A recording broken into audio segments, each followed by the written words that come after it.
An insurance adjuster told you it's standard. They're lying. Here's what a recorded statement actually is and what it does to your case. Greg Klote from Halvorsen Klote Davis. An insurance adjuster just told you it's standard. They're lying. Here's what a recorded statement actually is and how it affects your case. A recorded statement is a recorded phone call, like a deposition, that they ask you questions in, on the record, and your answers can be used in any legal proceedings or anything moving forward on the claim. It's a record that lives forever. They'll tell you it's standard, they'll tell you it's required, they'll tell you the claim can't move forward without it, but they're wrong. And you do not have to give a recorded statement to the other party's insurance company. You have no contract with them, you have no obligation to them. You owe them nothing. Here's what actually happens on a recorded statement. The adjuster will call, they'll turn on the recording machine, and they ask innocent questions. Can you describe the day of the accident for me? How are you feeling now? Have you ever had back pain, leg pain before? But every one of those questions have a built-in trap. Let's take the question, how are you feeling now? Sounds like small talk. They're asking you how you're feeling. They actually genuinely want to know. You say, I'm doing okay, I'm getting better. Well, that's because they take that as I'm doing okay. So then later on, whenever you find out that you've had a more severe injury or your injury won't go away, they say,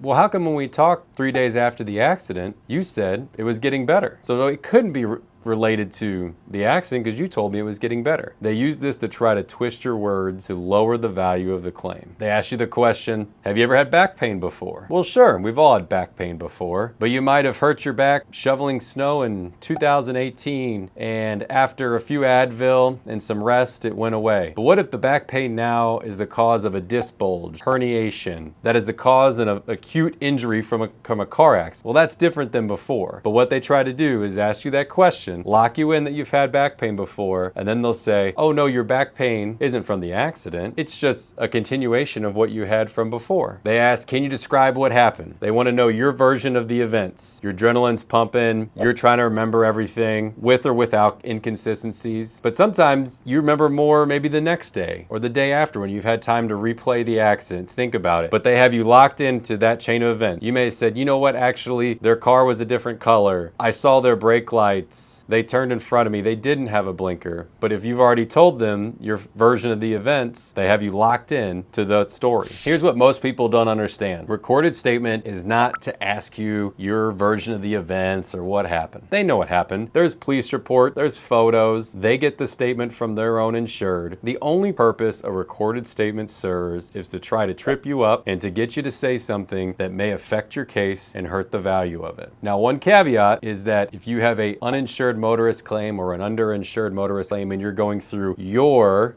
insurance company, you have a contractual obligation to give a recorded statement. That's different. It still is beneficial to have an attorney with you, but that is a totally different scenario than the other party's insurance company. You have no contract with them, you have no obligation to them. They only serve one purpose, to hurt you. So what happens when an adjuster calls and they say, will you give a recorded statement? We need one for your case. We won't be able to pay you unless we get one. It's standard. You need to say two things. I'm not giving a recorded statement and my attorney will be in touch with you. Now, some people ask me, well, won't that make them think I'm hiding something? Won't that make them think that I'm not that serious about my claim? The answer is no. That is not the case, because these recorded statements serve only one purpose, and that is to benefit the insurance company. Look, I know this sounds very adversarial. That's because it is adversarial. Their job, the insurance company, is to pay you as little money as possible. Our job is to get you the most money that we can for your claim. Maximize the value of your claim. These are two conflicting paths. Don't show up to the fight unarmed. Make sure you know what to expect. Don't give a recorded statement without your attorney present. Tell them your attorney will be in touch. Remember, accidents happen. We can help. Halvorsen Klote Davis.